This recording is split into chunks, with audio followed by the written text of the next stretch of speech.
Welcome, everybody. My name is Ted Betts. I am the head of the Infrastructure and Construction Group at Gowling WLG and a partner in our Toronto office. We're very excited to be presenting today on tariffs alongside our good friends at StrategyCorp on the tariffs and the impacts on the construction industry. At this time of the year, we always like to say, if you don't like the weather, wait a minute. And you could say the same about trade and tariff policies. We're going to dive in a minute or two into some of the details about how the tariff wars that seem to be coming our way are impacting and will impact the construction industry and construction projects. If we could move to slides, please, and to the next one. So we'll have a little background on where we are right now with my partner, Wendy Wagner, who's a trade lawyer in Ottawa. Then StrategyCorp will dive into some of the ins and outs of the political landscape and the impacts of tariffs with some more detail. And then we will close out with talking about some of the things that we should be looking at right now in the industry to protect ourselves and going forward. We are taking questions on a Q&A basis. This is a Zoom call, and so you'll see at the bottom of your screens, there's a Q&A button. If you have a question as we go, we'll try to address them, or somebody will, as we are proceeding through the presentation. It is being recorded, and for those who are participating, you will be able to get a copy of the recording. We are also going to be sharing the slides after this and distributing a PDF of the slides, so you will have that afterwards. I'd like to start off with my partner, Wendy Wagner, who's going to give us a little bit of a background on what has brought us to today. Wendy? Yeah, hello everyone and welcome. Thanks for joining us. It's been a roller coaster, as everyone knows, and it's exceptionally difficult to keep track at this point. It feels like a full-time job just to try and explain to people what has happened and might happen in terms of the tariffs that are being imposed on both sides of the border. So it all started around February 1st, which seems like it was about a year ago, but it's actually only a couple of weeks. So the US at that point had announced tariffs on Canadian and Mexican goods, 25% tariffs across the board with 10% on energy products from Canada. And at that point in time, our government had announced that we would impose retaliatory tariffs as a result. Those tariffs were imposed on $30 billion, a list of $30 billion worth of goods and thousands of tariff items. But they were suspended along with the announcement by the US administration that it would give a 30-day reprieve in those originally announced tariffs to see what Mexico and Canada, ostensibly to see what Mexico and Canada would do with respect to the allegation that this was all about fentanyl and migration.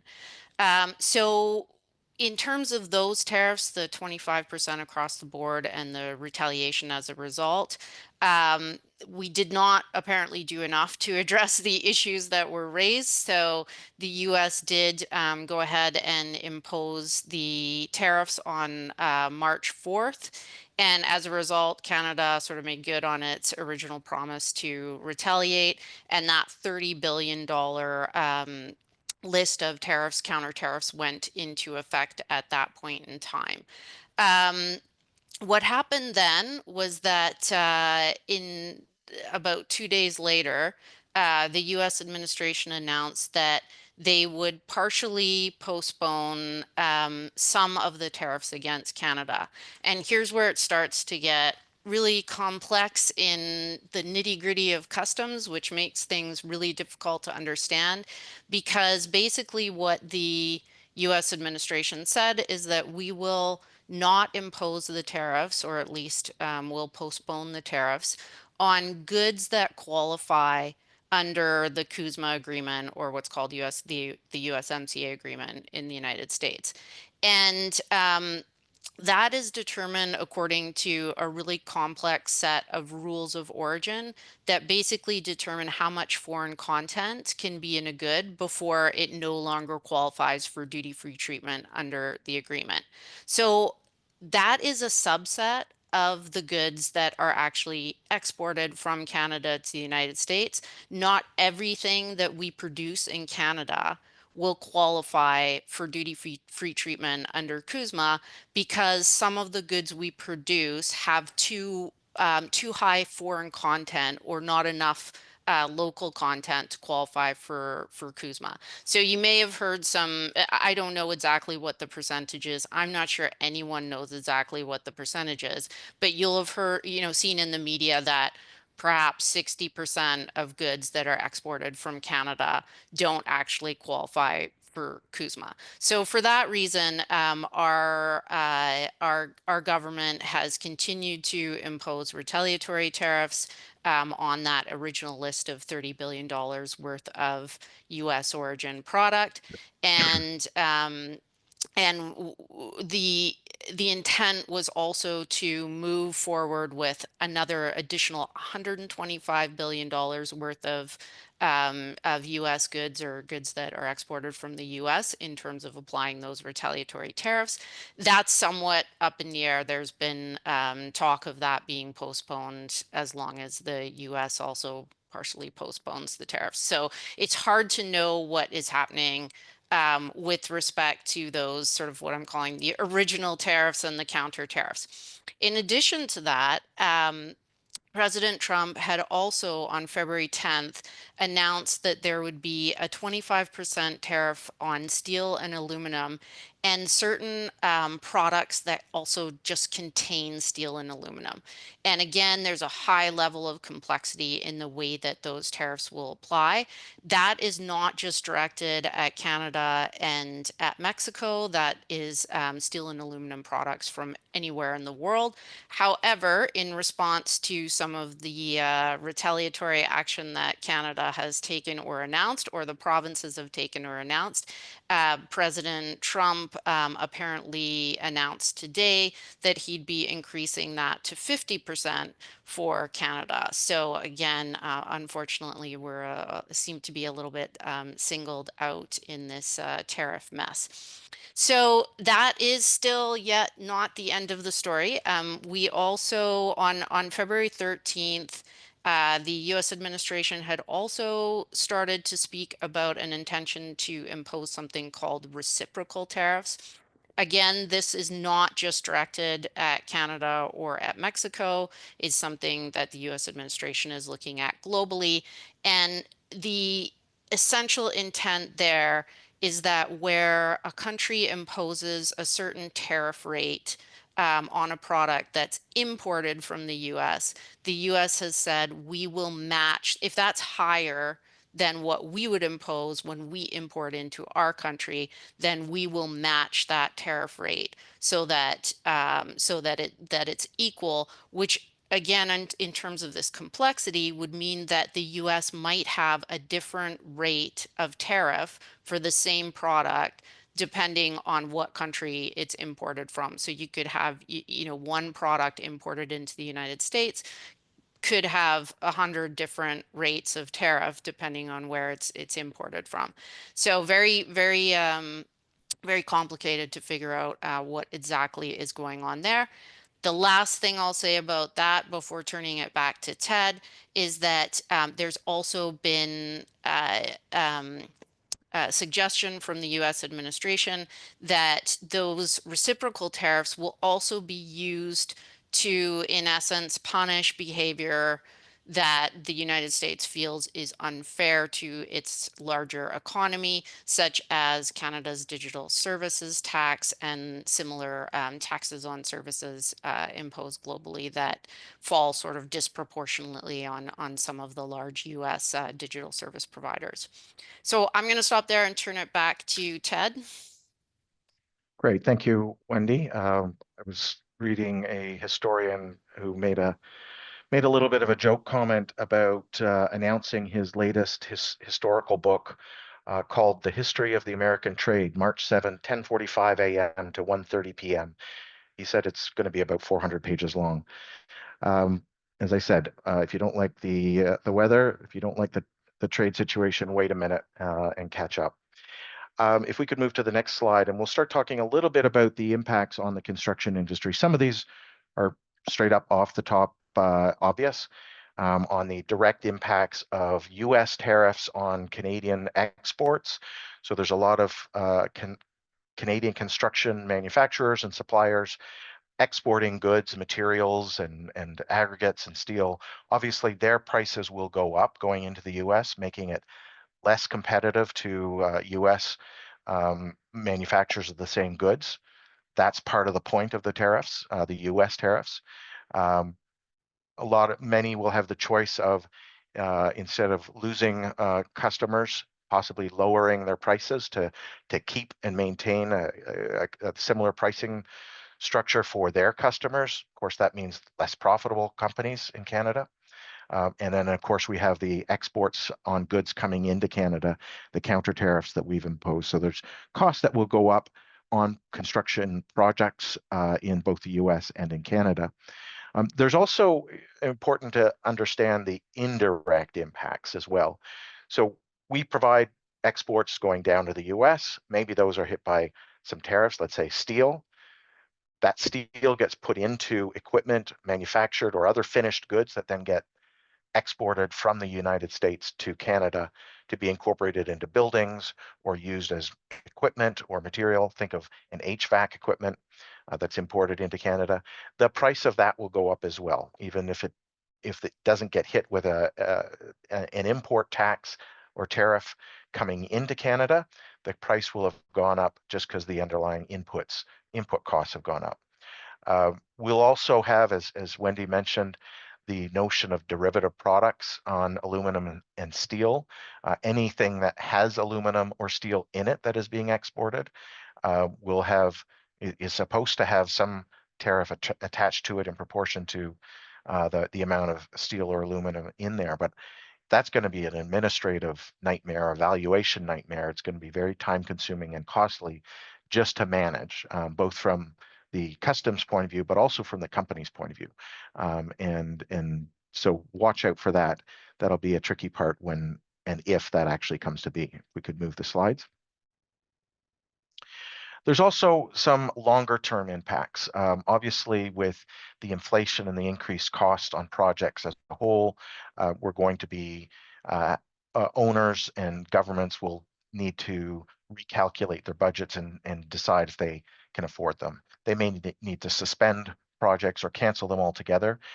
My sense in talking with people right now, because it's still so fluid and in flux, people are not talking about canceling projects or even suspending them, but maybe doing a little bit of slow walking if they're of decision making, if they're in the process of deciding on whether to move forward on a project or not. Projects already in play are not being canceled. They're already moving forward and continue to do so is what we're seeing. But if the tariffs do come and they stick and they stay, they will face higher costs. So they'll need to look at their cost models, their budgets, and figure out if there's alternative suppliers in midstream for their projects. Obviously, anytime you have this kind of sudden increase in costs and the turbulence and uncertainty of the markets altogether, that impacts investment decisions, capital projects, and the money that funds those projects makes it more challenging for investors to decide on a construction project that's going to be subject to sudden costs that are rising costs or uncertain costs going forward. So it can impact longer term on the investment decisions of the capital markets. It's also impacting our dollar, which of course impacts our purchasing power for projects. We will still have goods. We will still need goods from the United States, and our dollar is chipping away with all this turbulence, with all of this uncertainty, and so as a result, it's becoming costlier just because of the dollar as well. Move to the next slide. And I will pass it over now to John Penner, of StrategyCorp, who will introduce his team and take it from here. Great. Thank you, Ted. Yes, I'll just quickly introduce the team and then I'll turn it over to the first presenter. So we are going to focus on, not surprisingly, some of the politics and the play in Washington and Ottawa and the capitals and how different players are reacting. So in terms of the presenters, we have Jeff Mahan, who is a director at StrategyCorp and one of our leaders of our geopolitical risk practice. He is formerly from the Global Affairs Canada on the China desk. And he has been working with the U.S. Embassy, Canadian departments such as Global Affairs and his former colleagues, and to get a good sense of the situation. We also have Bruce Fisher, who is a formerly Washington, D.C. Person who worked maybe with the Democrats, but has been also working with his friends in the both sides of the aisles to get a sense of what's happening in Washington and what to expect coming into the future. I'll present quickly on the Canadian political impacts. My background is I'm a principal at StrategyCorp, and I work in the energy and finance sectors, and spent 10 years in Ottawa at Finance Canada and Natural Resources Canada, working for Ministers Flaherty and Oliver in the Harper government. Next will be Aidan Grove-White. He is the principal responsible for our land development practice, and he can talk to the construction sector. And then Sabine will finish it off and talk about what's happening in Ontario right now, as obviously there is a lot of news coming out today on that front.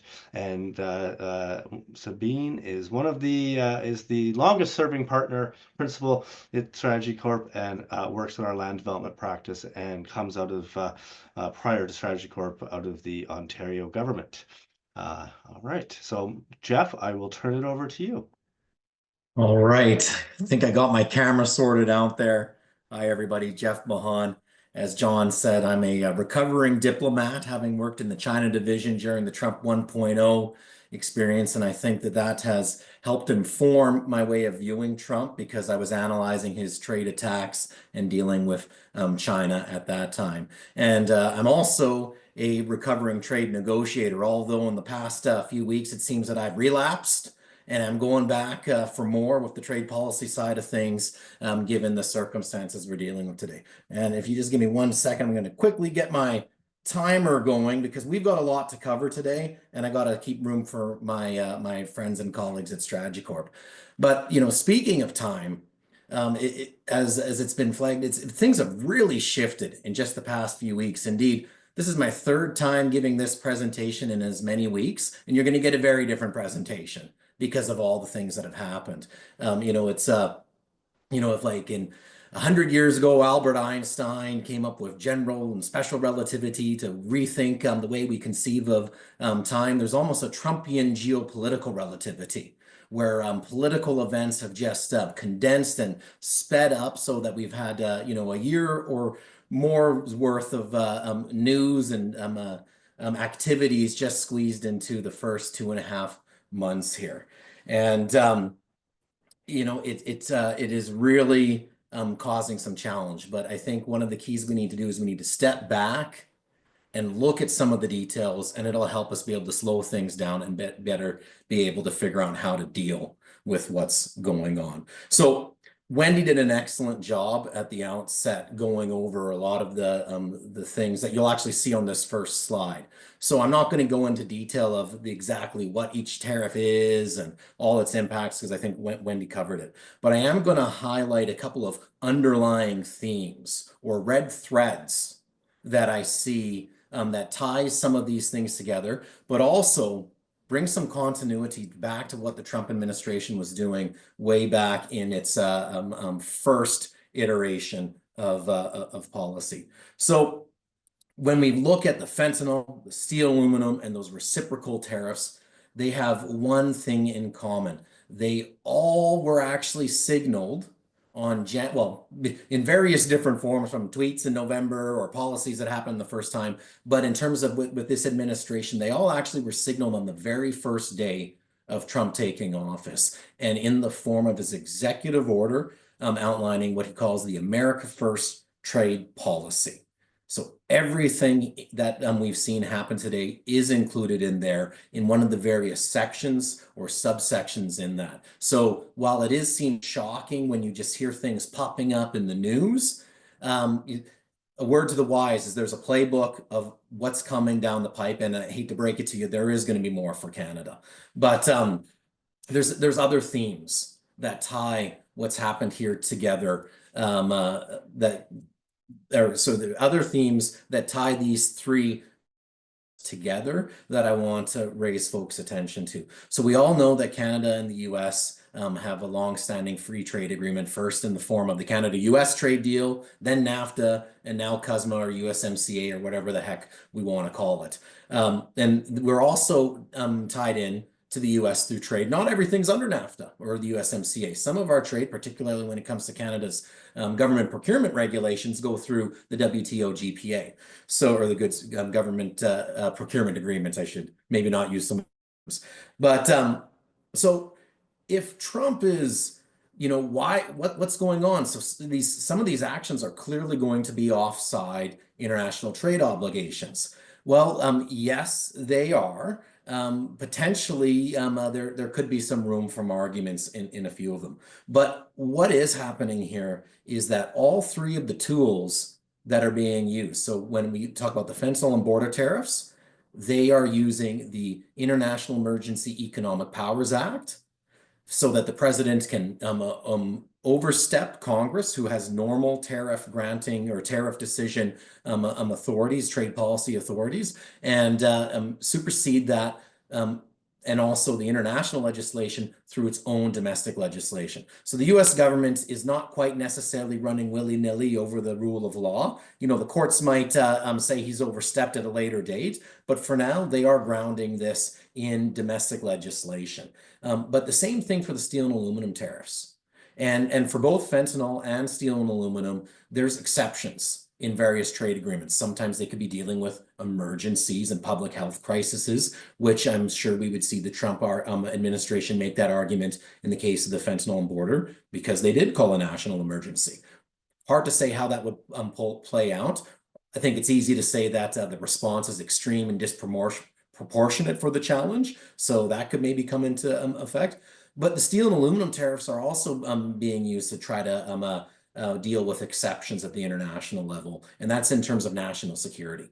So the tool that's being used is Section 232 of the Trade Expansion Act from 1962, and that's the national security exception. And again, they're probably doing some mental gymnastics to try to make the argument that it is Canada that is causing national security threat. But what we do know from reading the executive order is that particular things have been highlighted. That is, US capacity is being underutilized. And they argue that that is because countries have been using their exemptions that the US granted last time around when Trump 1.0 hit Canada with this exact same process. The argument then, as it is now, is that Chinese excess capacity is using those loopholes and it's getting steel in. Now, whether or not this is traditional protectionism to just favor domestic suppliers, and I think Canadians certainly feel that's the case, or is this a national or an economic security challenge that the US is trying to deal with? That's open for debate. But I do flag this because it's worthwhile to keep in mind some of the exit ramps and some of the ways that Canada might want to try to deal with this to prevent things from happening. Because back to that notion of time, it's too early to tell whether or not which full direction things are going to go. And last but not least is when it comes to that reciprocal tariff act, or it's actually not reciprocal tariff act, but nothing's actually happened yet. This was flagged in the America First trade policy, but then it was just completely repackaged and reannounced with no new changes, saying that a report is going to come on April 1st. And that kind of is going to affect some of the elements that when we keep hearing about April, something that could come in there. Because this was flagged in the America First Trade Policy Section 2, where it deals with these issues. And then it comes out later in Section 4, where it flags the reports that are required. So we will see how this roll out once the relevant departments report the president. And while we don't know what tool is going to be used, there is a clue. Because the executive order and the fact sheet both talk about combating unfair trade. And whenever the US talks about combating unfair trade, you can bet your bottom dollar they're going to use Section 301 of the US Trade Act because it's titled Relief from Unfair Trade Practices. And this is another tool that allows unilateral usurping of powers of Congress and international authorities to go and take action against trade partners. I could probably go on to some more things, but there's a lot to cover. So let's go to the next slide. Okay, so we don't need to spend a lot of time on why this matters to Canada because we already know that Canada is over-dependent on the United States and we can't just turn on a dime to export to the rest of the world. And even if we were able to, we also have to rely on the good graces of others to take our products. So it's, quite something when we saw China come back and hit a few sectors of the Canadian economy just the other day, which is a bit confusing, particularly given how the China's been making overtures to Canada, hoping to signal some reprieve or rapprochement for trade. We also know that there would be massive impacts to the Canadian economy. I turn folks to look at Tiff Macklin's speech a few weeks ago to the Oakville Board of Trade, which talks about some of the structural elements of how this could fiddle into the economy and then have a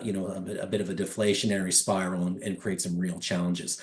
And it's these real challenges that have provoked us a pretty I wouldn't say a strong Canadian reaction. There's at least been really strong rhetoric from Canada, but at the very outset, at least when those IEEPA tariffs came and February 1st, the government of Canada did a little bit we call lying with statistics, or maybe lying with percentages. So they put a nice 25% sticker price, but only targeting $30 billion worth of goods.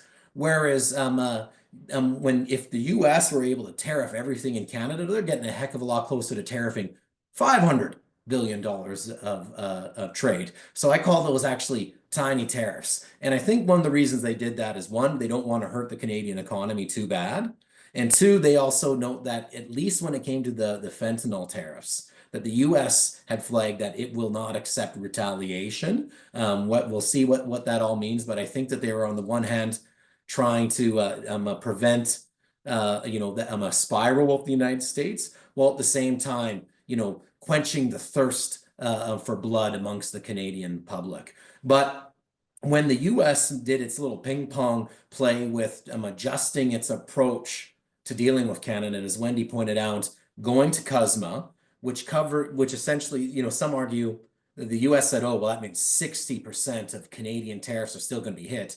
That's also a little bit of lying with statistics because it only comes down to compliance with CUSMA, and more than compliance, it's about certification. Many companies are not certified just because it's a hassle to do so. But we can bet that a lot are probably undertaking those attempts right now just to show and get those proper HS codes up and running so they go to the border, they don't get hit with tariffs. So that's one element. But the reality is the US really did de-escalate that situation. And while they said it's a temporary reprieve, unlike the first temporary reprieve, this one's not baked into the executive order. The first one expired on March 4th at 12:01 a.m., where when you read the current one, there is no expiration. He talks about April 2nd, but who knows? Will he sign a new executive order? Because he would have to, or would this maybe be dealt with through those reciprocal tariffs? Anybody's guess at this point. But the reality is Canada is still worried and they want to keep the pressure on. Whether or not that's the right strategy, up for debate. But they've hit with that phase 1 tariffs. Those are in play and they're not coming off the table. And then Canada is now consulting on a potential 125 billion. But the Canadian government pulled a fast one on us there too, because the actual list is $200 billion. So they're consulting to be able to settle internal debates that couldn't be dealt with to be able to decide what gets hit. Because again, the number one goal of the Canadian government is, because we didn't start this war, we don't want to hurt Canadian companies. So we want to allow a consultation to make sure the right products are being hit to minimize the collateral damage on Canada. And then also, just in case you do get hit, and if there are no other options, they've opened up a remissions process so that you can get reimbursed. As we've seen, the provincial measures are also in full force and no stronger than what was announced by Doug Ford. And indeed, that's caught President Trump's attention, with today him threatening increasing those steel and aluminum tariffs to 50%. We'll have to see what happens. But when all this is said and done, in the state of play where things are at right now, what we know is there's been a little bit of a mathematical and theatrical escalation coming from Canada. And the reason I say mathematical escalation is because from the simple fact that the United States is now hitting Canada with less tariffs, covering a much smaller number of goods with tariffs, and Canada hasn't adjusted it, even though they were tiny tariffs. Mathematically, the proportion has escalated in the Canadian side. And when you factor in those provincial measures, we are definitely moving, and the rhetoric in particular has not cooled down. And when you compare and contrast that with the Mexican approach or other countries that are also being dealing with U.S. saber rattling, Canada's dealing with things quite differently. I'm going to really blow through the next ones because I've only got about a minute and a half left. So at the end of the day, when it comes to Trump, we've got to learn to put some wax in our ears and quit focusing on every single word that he says, because chaos is the strategy. He likes to inflame the passions. He shoots for the moon every time, and then there's going to be some kind of negotiation. And the reason I outlined all those executive orders, putting some potential off-ramps that could be ran off, particularly because the economic fundamentals of what's going on here, as we saw of U.S. industry pushing back to help get that earlier reprieve, means that something's going on. And while Canadians love to, talk about this lack of fentanyl spilling into the borders, I met with the Department of Homeland Security attaché, and they are tired of the 1% narrative. They say Canada is not Mexico. They hold us to a higher standard, and there are some serious problems coming there. So I think Canada would do a little bit better rather than deflection and try to use judo and try to spin some wins for the U.S. Next slide, very quickly, because I've got literally just 30 seconds left. The other thing when it comes to dealing with Trump is he's not the one designing the agenda. He's an executive arbiter that oversees a team of rivals that come up with things. And there is an internal battle. Some of these issues may be protectionism. Some of these might also just come from the security and law enforcement hawks in the administration that are wanting to deal with things. So it's another cue there to pay attention to those executive orders. And last but not least, when it comes to what's actually going on here, I don't think Canada's the focus. I think they want to get some longstanding issues in order and with Canada before going out and dealing with the rest of the world on some various issues. There are some legitimate gripes that they do have with Canada, and they're also just testing their toolkit. IEPA has really broad powers, and they want to see if this can then be turned on the rest of the world. And because there is a signal that can be sent here. If the United States is willing to treat its closest ally like this, how is it going to deal with adversaries? So I'm going to, there could say a lot more. Things have been glossed over. You may have some questions, but in the interest of time, I'm going to turn it back over to John for our next speaker. I will turn it right over to Bruce. Bruce, if you're able to get started. All right. Apparently I'm unmuted now. Good morning, everyone. And I'm going to see if I can get my video working too. Okay. I am going to blast through the first slide here. Just to reiterate a couple of points from Jeff. Number one, there really is more coming for Canada. Make no mistake about it. Trump has once again, just again this morning, reiterated his points about essentially acquiring Canada as another U.S. territory or state. the threat to sovereignty is real if Trump faces no opposition. And I want to talk a lot about that opposition. That's why we have to go to the Ukraine issue first. The point that we understand today in the politics of the United States, especially in the politics of the House and the Senate, both dominated by Trump's party, the Republicans, is that Ukraine and the fight over Ukraine and the approach to Ukraine is potentially the off-ramp to watch for Republicans who are looking for a way to get out from under Trump. We're seeing more and more anguish from Republicans about Ukraine, about the administration's approach to Ukraine, both in the Senate and in the House. There are very forceful presentations by House members in the past 48 hours about in direct opposition and vociferous and pointed opposition to the Trump administration's approach to Ukraine. And this is, I think, because Ukraine is very popular at home all over the United States.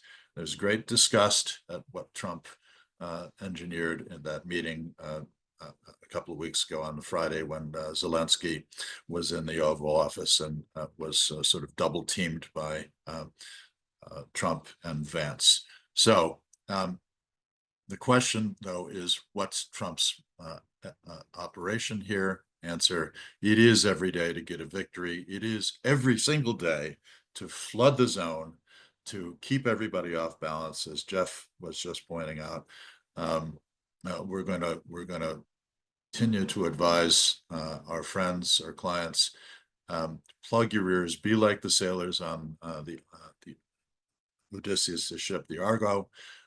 Plug your ears and just keep rowing, because we think we know what their focus is. We think we know what their direction is.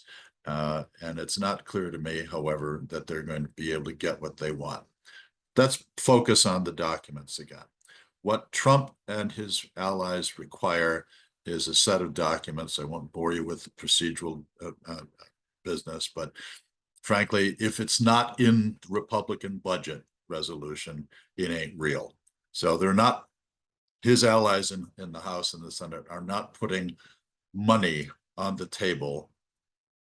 They're not baking in an assumption that there's going to be tariff revenue. He talks about it. He is personally committed to it, but nobody in his side is committed to it. Okay. Next slide, please, if we can. Thank you so much. Okay. What's going to be the source of opposition to Trump? Well, let's go through how they've reacted. The last time the market fell in February, Trump's immediate reaction was to relent on his tariffs. Okay. Now, today, the market is down. Let's look at it today. Another 1.5 almost after a 2-point drop yesterday. I'm just talking about the Dow. It's even worse in the NASDAQ and on the S&P. What's the relevance of this? The relevance is that, frankly, the ripple effect through the United States economy is going to hit Republicans at the local level. That's why I mentioned state and municipal woes. Okay, this is where the municipal practice perspective that we have here is so relevant. Sometimes there's a sort of rank ordering of who's important and who matters, and we lose sight that the way that the elephants move in the jungle sometimes tramples all the mice underfoot. And the mice underfoot in the United States are mainly local Republican elected officials who, if they have public employees, which they all do, those public employees are part of state pension systems. And here's how it works in many places. Number one, public employees are parts of defined benefit pension plans that are administered at the state level. Number two, when a state can't get the revenue, what it does in order to meet its obligations, and most of these states are constitutionally or otherwise legally bound to keep their obligations paid for. What they do is they don't try to raise state taxes or cut state spending. What they do is they shift the cost, they download the cost to the municipalities, to the counties, to the cities, and to the towns. And the counties and the towns are run by Republicans. What this politically means is that the more pain there is over the course of the next few months, the more pain there is from market disruptions, from drop in the value of a state portfolio for pensions, the more local elected officials are going to have to foot the bill, and they're going to be screaming. And our experience in Washington is that when local Republican elected officials scream, they're members of the House and the Senate from those districts and from those states. They pay attention. So that's going to be a very significant part of the story going forward. Okay, it's a political pressure point that is lost on a lot of analysts because we're all focused on the noise or on the rhetoric. Like I'm saying, plug your ears and watch the numbers. But another question right now is, what is going to be the pushback, not only from the people who are being hit in these various constituencies that I mentioned here, from veterans. Veterans in the United States are a kind of a protected sacred class. They're already organizing and protesting deep and immediate reductions in services to them in hospitals, in their long-term care facilities where people have been laid off. Okay, there are checks that are going out to farmers right now because it's planting time, and they are accustomed to, since the days of the Great Depression, since way back in the 1930s, they're accustomed to the Agriculture Department of the United States sending them assistance, guaranteeing their loans, and using other mechanisms to get stuff to them in the spring. That's being disrupted right now by Doge and Elon Musk. Okay, at the moment, it's early days yet. At the moment, the only Republican resistance to Trump has not come in these areas yet. It's like they're waiting for the wave of protest to hit at home. The way that Republicans are expressing difference with the Trump administration is by criticizing the Trump administration on Ukraine. That's why I led with Ukraine. That's why the Ukraine conversation is so relevant. Meanwhile, you have to ask yourself, what in the world are the Democrats doing? This is the party in opposition. The Republicans, out of a 435-member House of Representatives, the Republicans have only 219 folks, which is to say they have a one-member voting majority. At the moment, Democrats are in part listening to my friend James Carville. He and I did we were in the war room together in the Clinton days. You remember Clinton? That was back in the Middle Ages sometime. Carville and I both agree that the appropriate strategy at the moment for Democrats is to wait a little bit, to let the force hit, to let experience hit, because when it does, it's going to be very, very telling for Republicans, especially in the swing districts. It's going to be very telling to watch them scatter from Trump. They're going to have to say to themselves, what do we fear most? The rebellion of our constituents, the rebellion of our veterans who have been solid Republican voters, or do we fear Elon Musk? And the answer is, hold on and we'll see. In the meantime, however, we don't have to wait until 2026 to the midterm elections. There are going to be 3, technically 4, special elections by May, latest by June of this year. And 3 of those 4 seats, one of them is for a Democrat who passed away in a Democratic district. I don't count that one. But those 3 seats are going to be up for grabs. I believe that at least 2 of those seats are in play for Democrats, which is to say, by the middle of this year, we may have a House of Representatives that will challenge Trump and his emergency declaration of unilateral tariff authority. That challenge is forthcoming. Okay, so early days yet. Canada expect more. I bet that this is going to have a blowback problem that Trump is going to have to face. literally in the next couple of days. I don't think he can withstand the blowback from the business community, whose voice in the United States government really is the United States Senate. Stay tuned. Great. Thank you, Bruce. So I will quickly just go through the Canadian political reaction. It's not necessarily the focus, but I think it's very important for how the tariff situation is developing right now and the differences of opinions. But then I will turn it over to Aiden to go over construction impacts, and then finally to Sabine on Ontario's response at this time. Right now, there was this big story a few weeks ago where Premier Ford during the election went into the White House and other premiers trying to get a high-level meeting, and he was only able to meet with the Deputy Chief of Staff of Human Resources. And I think it was a little bit of a blowback at like, oh, what kind of access do we have? And he was right during the election, and was probably the only kind of blip on the radar of that election campaign, as it was quite boring.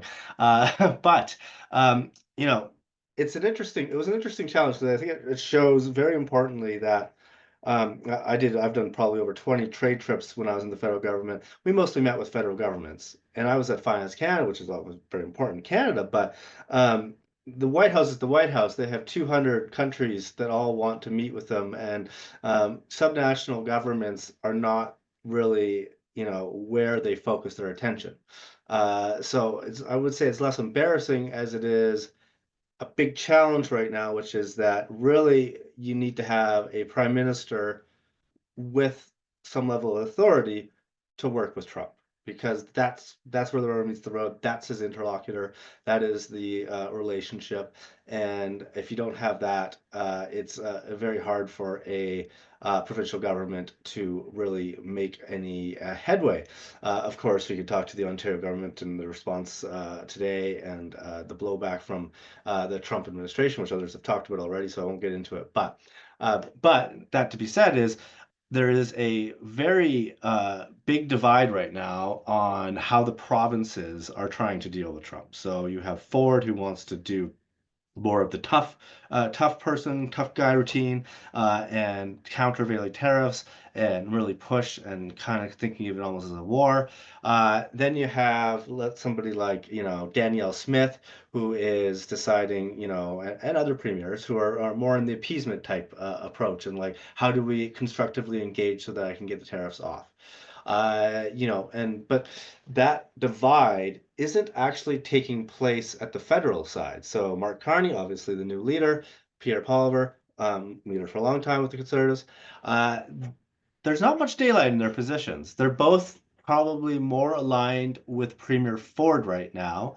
And that's probably a lot of that electorally driven, and the importance of the politics of this when you're about to hit on a federal election campaign is by far the most important consideration beyond anything else at this point. And obviously the Conservatives at one point had a 26-point lead over the Liberals. But we've seen the polls, they're tightening. There's still a little bit of a lead for the Conservatives, but it's becoming neck and neck. And, there was going to be a bump in the leadership for the Liberals, but I don't think there was expected to be quite as much of a bump as expected. And you talk to different Conservatives in campaigns or different offices, I think there's a split. There's many who are not concerned and think that this will change course once Canadians get to know Mark Carney, while others have a little bit more concern because of the Trump impact. Because right now, this change can't be attributed totally to a leadership bump. It's just too big. It's too much of a change to say it's just leadership. So what then you have is that Pierre and the Conservatives and Carney, and how they're going to figure out how to contrast with each other, right? So there's basically a ballot box question right now, which is Trump. And, this is a poll where it says who's best to deal with Trump.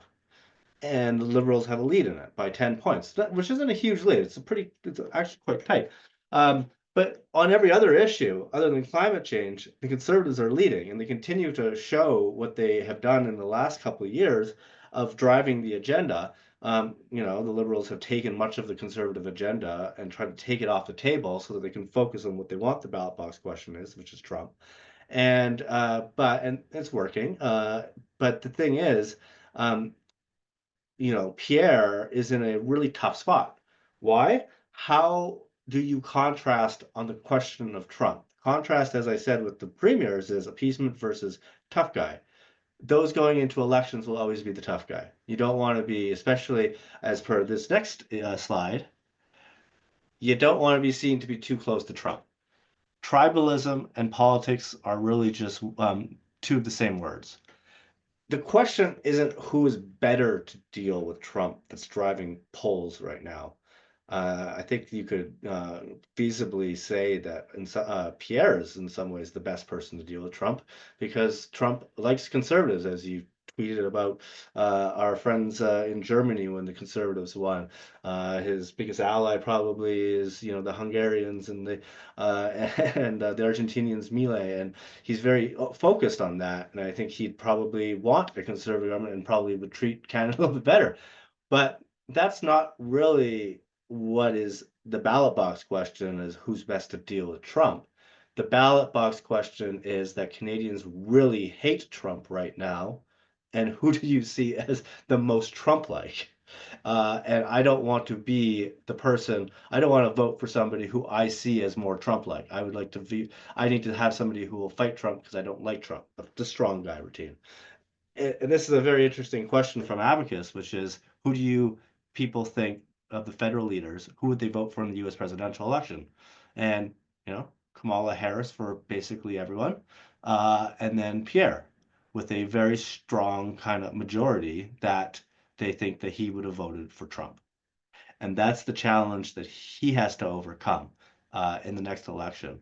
And this is going to be, you know, if the tariffs continue, and if you're thinking through your own organizations and what does it mean for you and how do you engage, is, you know, the Tories and the Liberals, while publicly aren't going to disagree much on the question because Pierre knows it's a weak spot for him most likely, is, you know, they may have very different tactics on, you know, what is the reciprocal tariff list? Who is impacted? What's my base at? Who do I need to cozy up to? And, you know, as an organization, as you're looking at your own, what are your impacts and what you need to happen for your bottom line? What happens in this election is going to be very important as to what kind of response is taken. And we'll see. I could see that even if he's not willing to campaign on it and contrast with Carney on the Trump question, he could have a very different approach that's closer to Alberta's approach. And I won't get into who has the better approach. I think that you know, we'll see, you know, in the next, you know, few weeks what happens in Ontario now that Trump has taken notice of Doug Ford and the tweet there, and the tariffs, the increase of tariffs to 50%, and that could decide the question. And I expect that Carney, in particular, is very interested in that question because I think he's trying to find a lot of conservatives like Ford who he can cozy up to further isolate Pierre and make him the only person who's close to Trump, and even his conservative allies are closer to Carney and to Kamala. But I'm going to turn it over now to Aidan, who can go into the construction sector impacts. Great, thank you very much. So just a quick sort of level set with everyone. So we're going to talk a little bit about what this all means now for the development sector. But, you know, even before the Trump tariffs and this trade war started, the housing sector was not in a good place in Ontario. In fact, it was struggling in many parts of Canada, though Ontario was doing particularly poorly. We did a survey of the largest developers in the Ontario market, over 20 executives who make investment decisions on home building. And we found that it was even worse than we thought from what we saw in the public. And what we heard was that the rental inducements being offered by CMHC and some local governments and some provincial governments were really what was keeping the lights on. In their words, they were laying off staff, or they were not contracting out as much work as they had before, and were really relying on these government supports in order to keep their own people working and to keep their own money flowing. There was a general consensus that ground-related projects were performing better. So in case there's a different way of talking about these things and to different audiences, ground-related just means you don't need an elevator. So that could be anything from, a single family detached or semi-detached to townhouses and stacked townhouses. In general, those were doing better, in part because they had less exposure to some of the material costs that were really driving up prices in the high-rise sector. We also were seeing some municipalities in Ontario looking for ways to bring some relief to the pro formas of our clients, mostly through either discounts or exemptions of their development charges, ranging from a complete holiday in some municipalities to a trade for affordable unit in others. But at the end of the day, to sum it up, this trade war couldn't have started at a worse time for most builders. And judging by the folks on this webinar, I think you already know that. Next slide. So when we're working with our clients in the construction sector, we like to sort of join the project teams, and it means that we are often getting into the fine details with them about how their pro formas are working, what we can do to support their pro formas, whether it's helping them secure lower interest loans or different partners, different tenants. And so to support that, I've created like my own little sort of dashboard of different inputs, cost inputs. And this is a rough breakdown for what I see a lot of the time. This is probably different depending on different business models that different constructors would have. And I've put the materials at a little bit more of the cost than usual because I wanted to talk specifically about the impact that the tariffs are going to have or likely to have on the cost of us getting some buildings built. So materials, we have a sort of a mixed hit from the tariffs back and forth. Obviously land, there's no tariff hit. Labor, there's no direct tariff hit. But as the cost of everything goes up due to the tariffs, we're going to find pressure from labor to pay more for the construction workers and that sort of thing. And what you'll also notice is that I haven't included the government charges, fees, and taxes as this. This is just really the getting the building built costs. Next slide.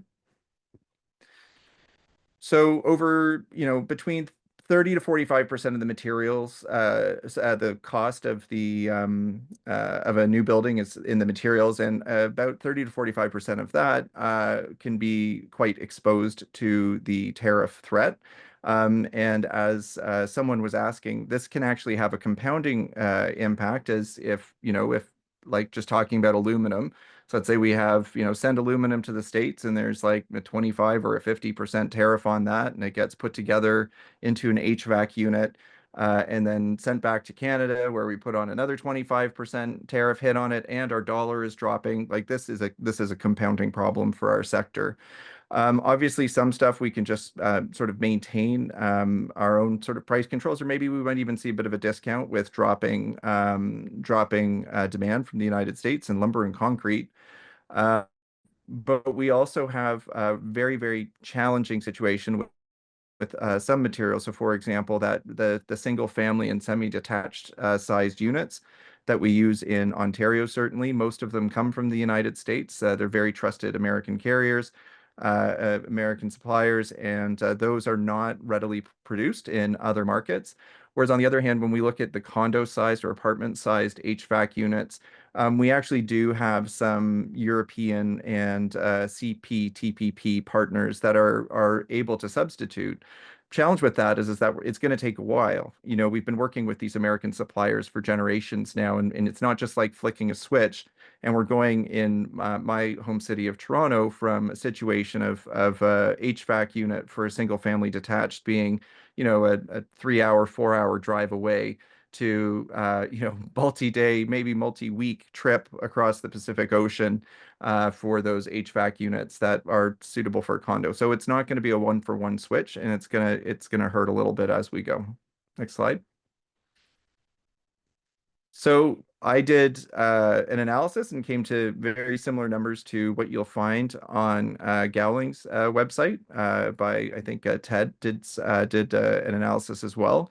And the material cost increase is probably between 7 and 9.5%.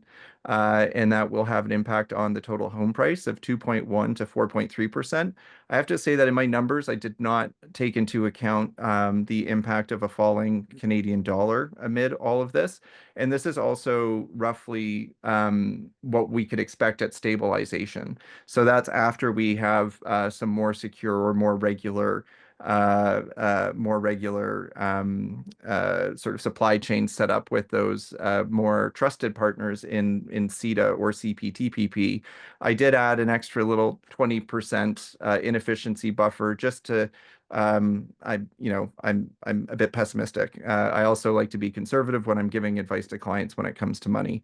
So I think that this is a fair sort of at stabilization, what we're looking at, 2.1 to 4.3%. And I'll get into it in a moment, but that's not going to be distributed evenly across the housing market.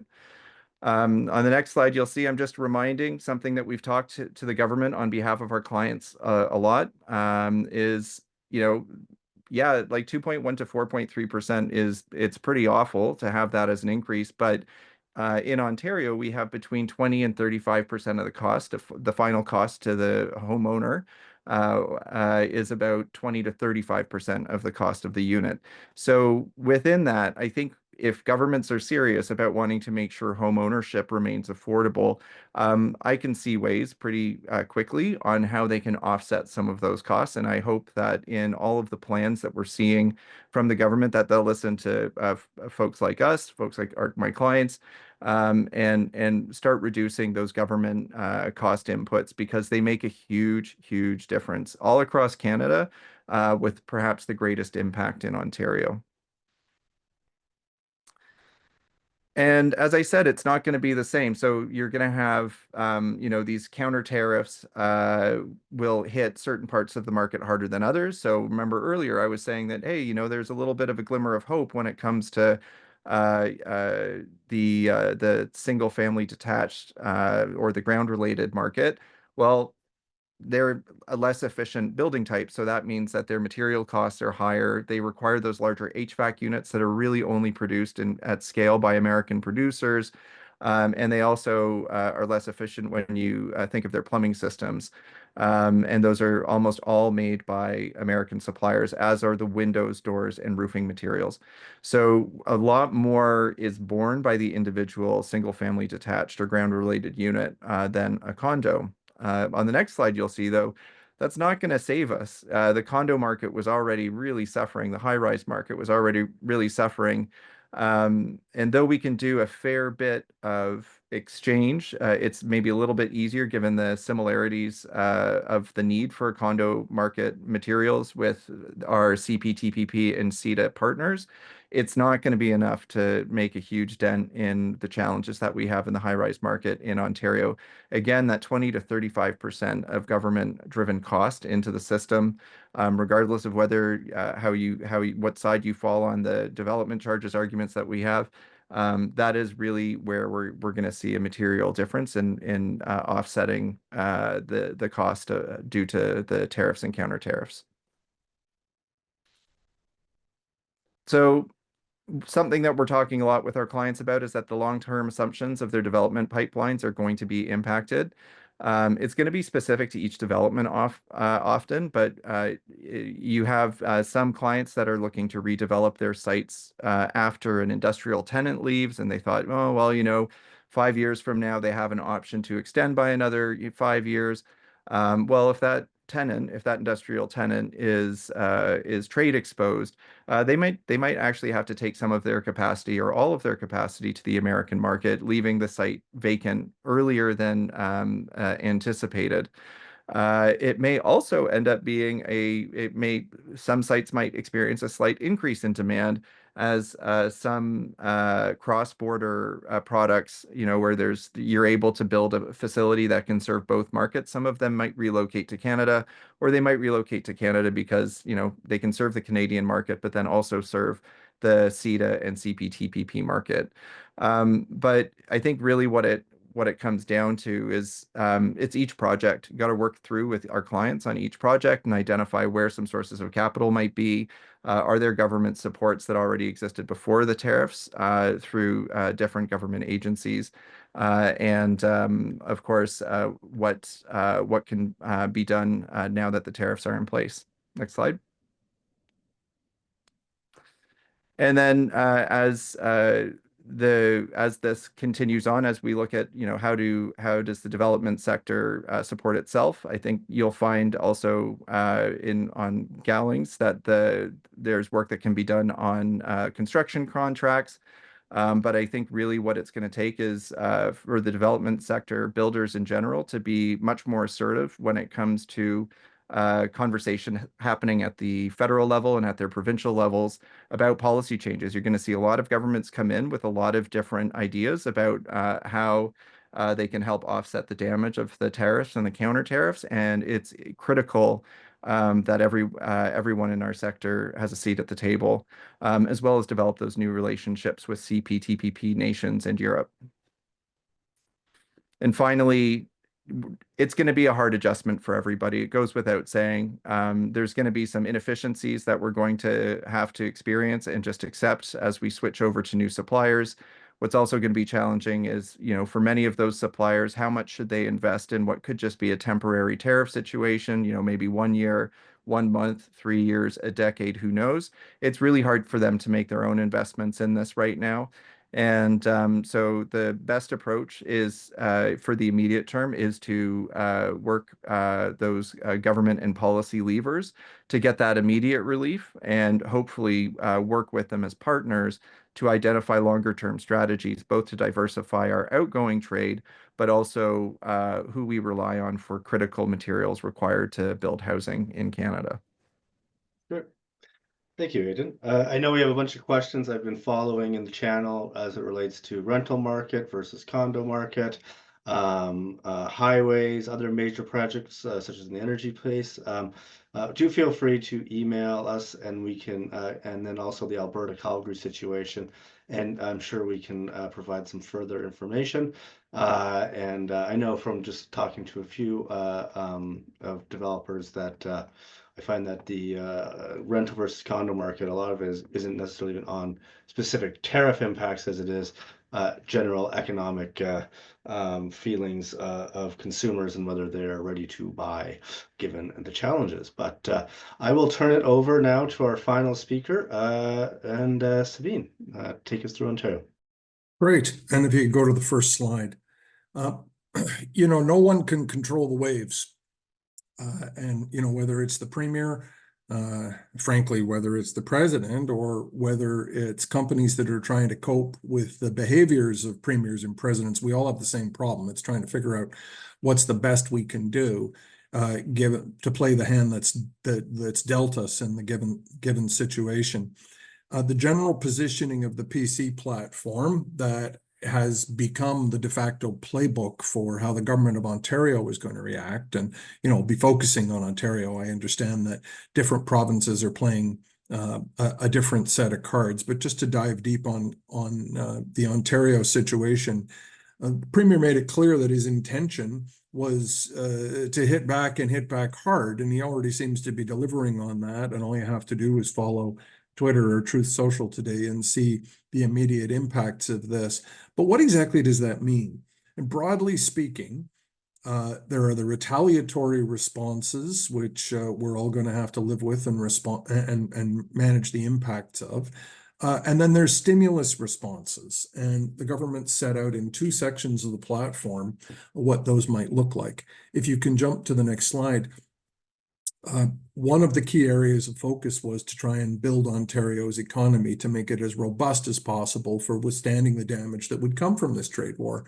There's 2 primary vehicles that are being discussed in that regard. The first is to leverage public procurement And the second is the acceleration of capital projects. Now, a lot of these were projects that would already be known to us, things like transit projects and things of that nature, but others of them are coming in the form of new funds, frankly, not overwhelmingly large funds, but funds to allow for new investments in housing infrastructure, housing enabling infrastructure, or water systems funds, some in community sport and recreational, adding to existing funding, further investments in energy or transportation. So the big plan there is acceleration. And so one of the things that we're already working on with some of our clients is thinking about how projects could be accelerated. And, what does that mean in practice?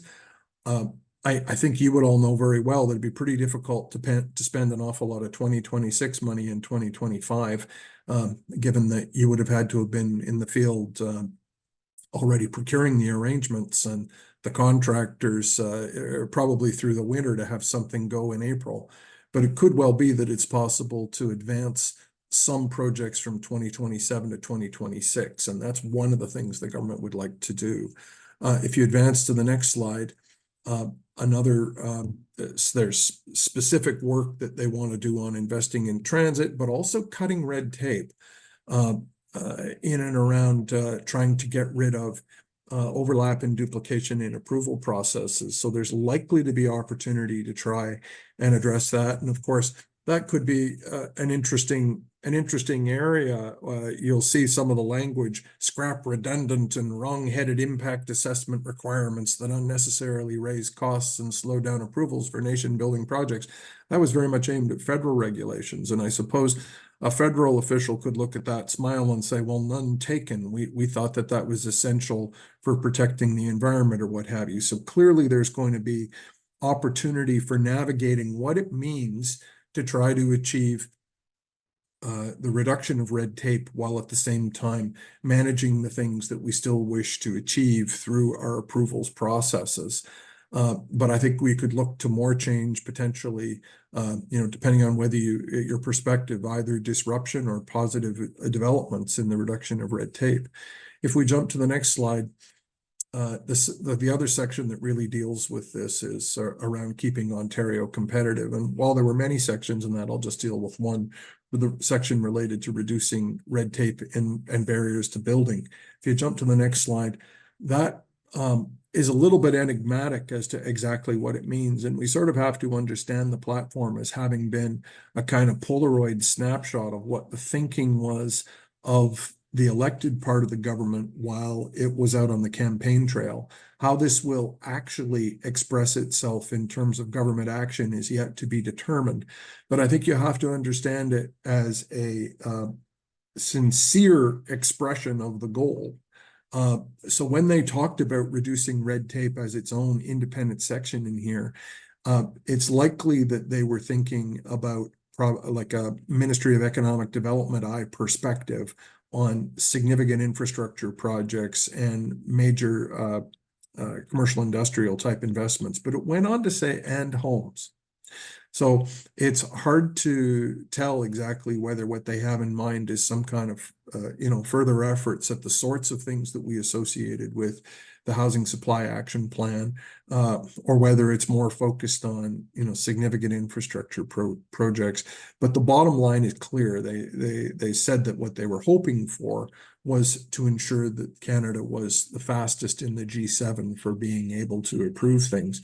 Also of note, was they made some commentary on development charges. And while there's been a lot of loose talk on development charges from a lot of different quarters, where they put the angle was partner with municipalities to bring rational, common sense, and sustainable approach to DCs to lower their burden.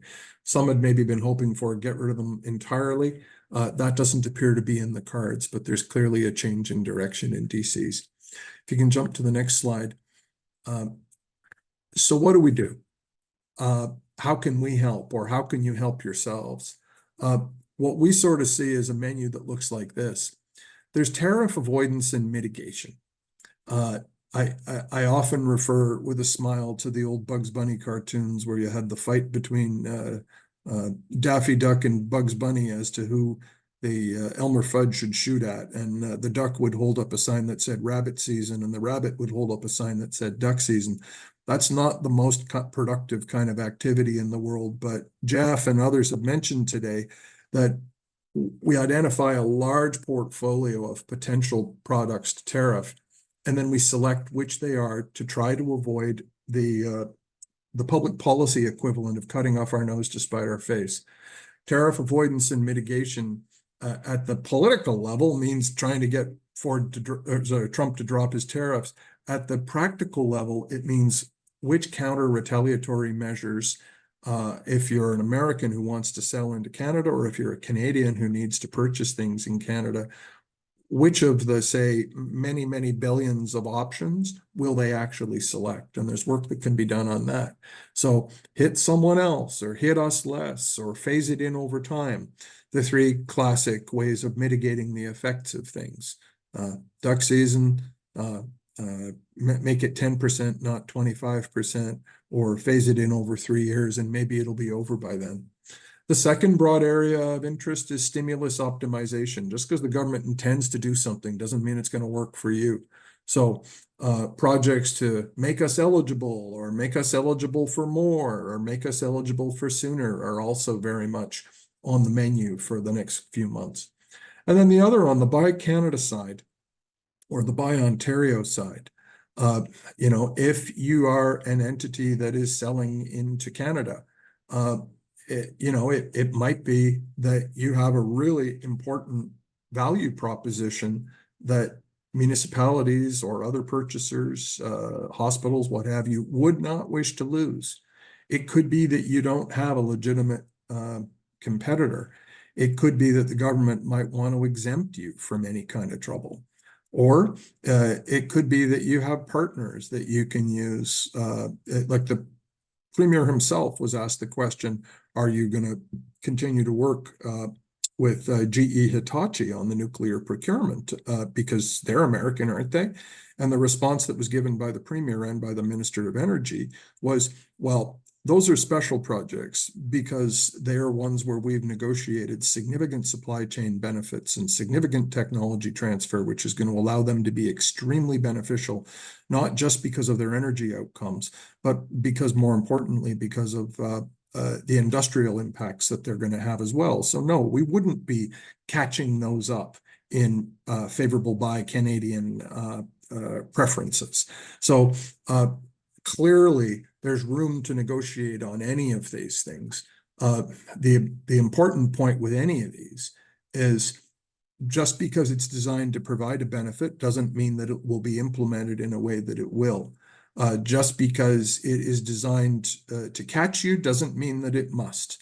And there's always mitigations. And so, whether it's through work with the feds, whether it's through work with the provinces, work with the municipalities, or work internationally, and working with colleagues like Gowling's, we're able to put together teams that can really help try to address some of these problems or take advantage of opportunities.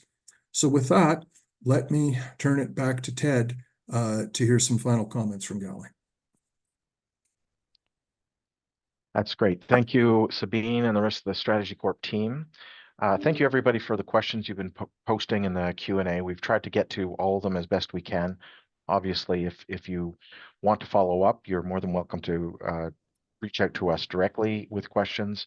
We'll have an email that will come after this with a copy of the slides and a link to the recorded presentation. Before we go, though, I wanted to touch base on some of the things that we can do right now. It's a turbulent time. There's a lot of fluidity. There's a lot of uncertainty. We don't know what's coming next. We don't know what's going to come and then disappear right away. And so we do still need to deal with the reality of now. And there are some things that we can look at and address and figure out and make put ourselves in the best position possible for dealing with tariffs. Should they come, should they impact our projects, and put us in the best position to complete successful construction projects. There was even some questions in the chat along these lines. A big question that we get right away is this a force majeure event? A force majeure event essentially has two components to it. It's typically an event that's outside of the party's control. So the owner and the contractor, it's just an event that has occurred that, like weather, that neither one controls. And so we have a clause that is meant to provide some contractual relief.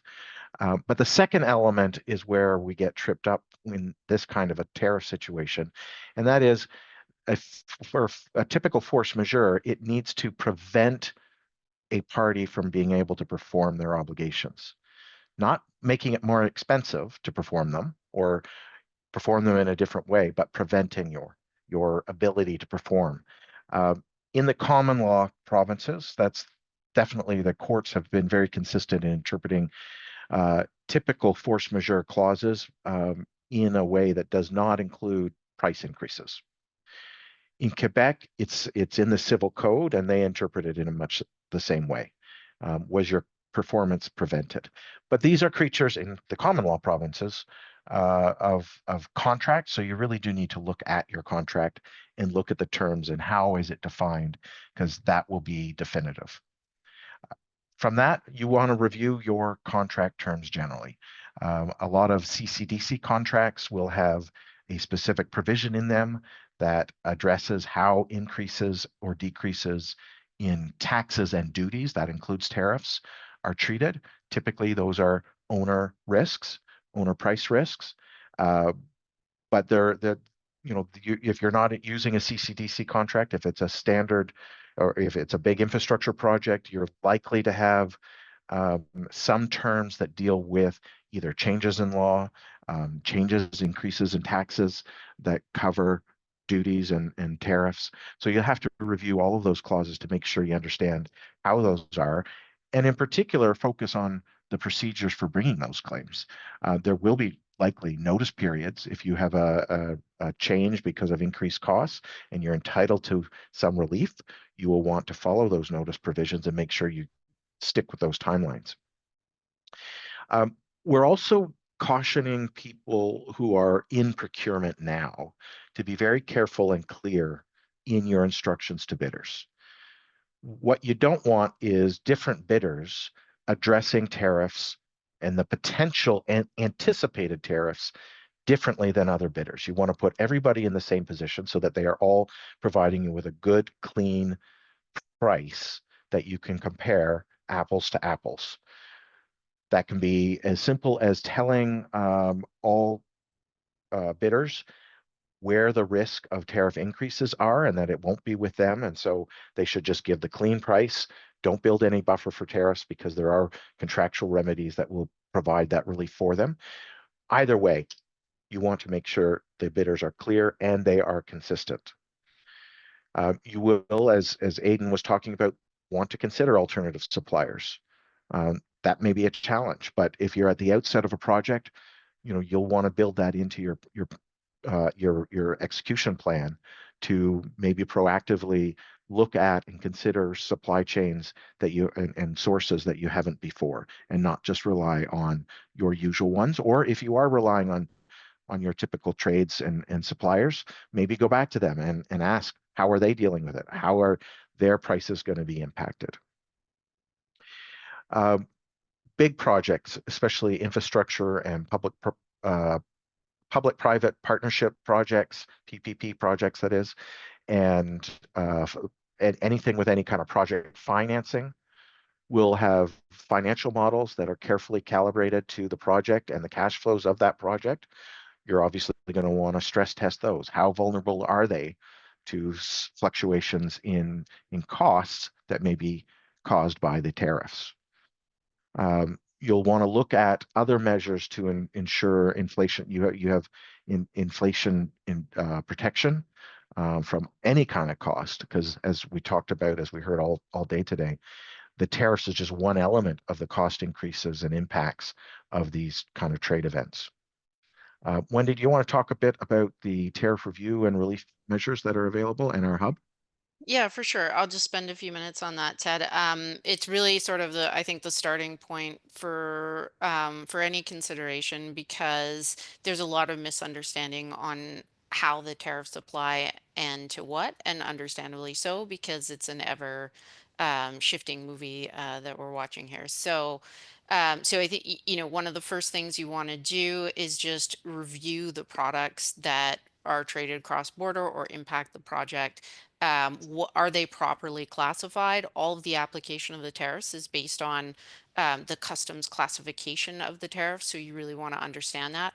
A lot of companies just didn't pay a lot of attention to customs compliance when the rate of duty was 0, because the consequences of not being compliant just weren't as high as they are now. There is an ability to apply for discretionary remission of the Canadian retaliatory tariffs, and you know, I'm sure that that the government will be flooded with requests, so it's hard to say how quickly that will be responded to. But there also is just an entitlement to certain relief provisions. Like duty drawback and duty relief, which is essentially when you import product as an input for manufacturing, and that manufacturing is re-exported. So you know, definitely something to look at. And then there's other aspects of customs compliance that can, you know, sort of deal with things around the edges. Tariffs are applied to the entered value or the value for duty of the product when it crosses the border. Again, you know, just not something that that a lot of people were paying a lot of attention to when the rate of duty was 0, but it becomes very significant when we're talking about a 25% tariff. So are the products appropriately valued? Is there certain deductions from the value for duty that can be implemented that just simply no one, you know, no one was paying attention to before? And is it the right basis for declaring the value for duty in terms of the level of sale? So those are all some tariff specific aspects to look at, and we're happy to help you do that. And as you see on the bottom of the slide there, Wendy and our tariff task force team has put together a great resources hub on our website. Just go to the Gowling website, and it's the first thing that you'll get a link to. Lots of other good resources there, and tips and dealing with trade generally, but the tariffs and all that's going on. And they are keeping it very current, including an article that we published today on tariffs and construction contracts and the CCDC contracts in particular.